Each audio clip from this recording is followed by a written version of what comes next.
చాలామంది చాలా విషయాలు మాట్లాడారు. నేను 2 నిమిషాలు మాట్లాడి ముగిస్తా. చాలామంది పెద్దలు కూడా ఇప్పుడే వచ్చారు. ఒకటి, శివలాల్ విగ్రహాన్ని ఎక్కడ ఏర్పాటు చేయాలి ఏంటి అనేది సంబంధించి చాలామంది పెద్దలు అభిప్రాయాలు చెప్పారు. ఒకటి, రాష్ట్ర ప్రభుత్వం ఎన్నికల వాగ్దానంలో శివలాల్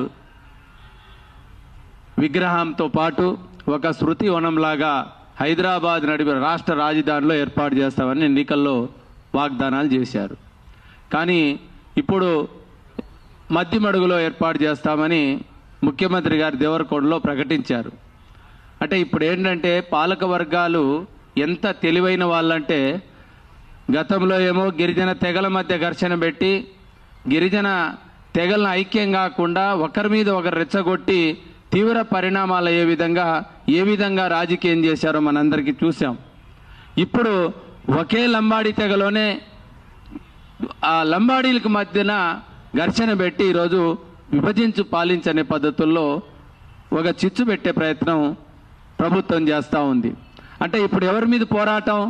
ప్రభుత్వం మీద కాకుండా మనం ఇప్పుడు దేవరకొండ ప్రాంతంలో ఏదైతే మధ్యమడుగు దగ్గరలో ఉన్నటువంటి అచ్చంపేట, దేవరకొండ ప్రాంతంలో ఉన్నటువంటి లంబాడీలకు వ్యతిరేకంగా మనం పోరాటం చేయాలనా?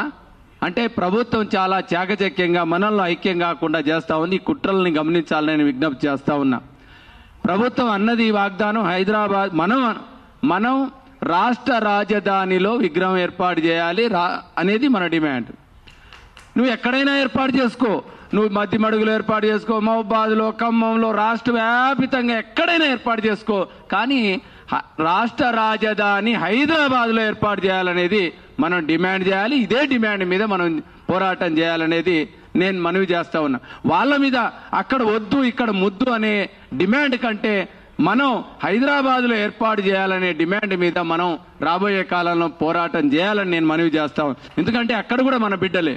వాళ్ళ మీద మనం పోరాటం కాకుండా మనం హైదరాబాద్లో ఏర్పాటు చేయాలనే డిమాండ్ మీద చేస్తే మంచిదనేది తెలియజేస్తూ, ఇప్పుడు పాలకవారి రాష్ట్ర ప్రభుత్వం కూడా చాలా తెలివిగా గిరిజన అభివృద్ధి, గిరిజన సమస్యలు, సంక్షేమాన్ని పూర్తిగా పక్కదారి పట్టించే విధంగా ఇటువంటి విగ్రహాల పేరుతో, దేవుళ్ళ పేరుతో ఈరోజు రాజకీయం చేయడానికి ప్రయత్నిస్తుంది.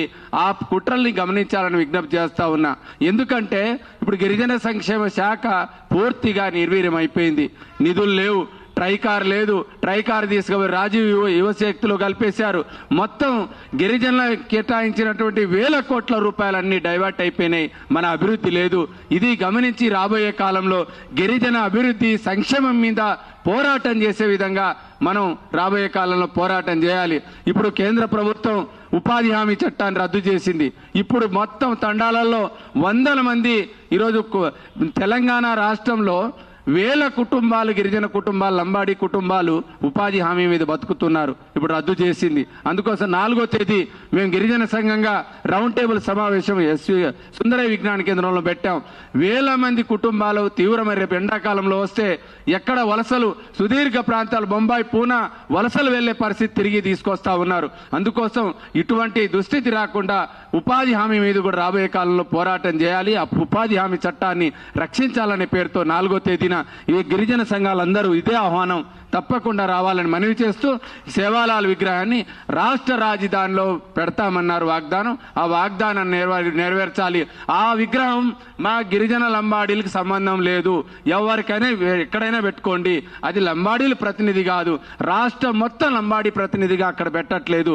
మేము ఇక్కడ అడిగాము, ఇక్కడ పెట్టాలనే డిమాండ్తో రాబోయే కాలంలో పోరాటం చేయాలని తెలియజేస్తూ సెలవు తీసుకుంటున్నా. అదేవిధంగా ఓయూ నేత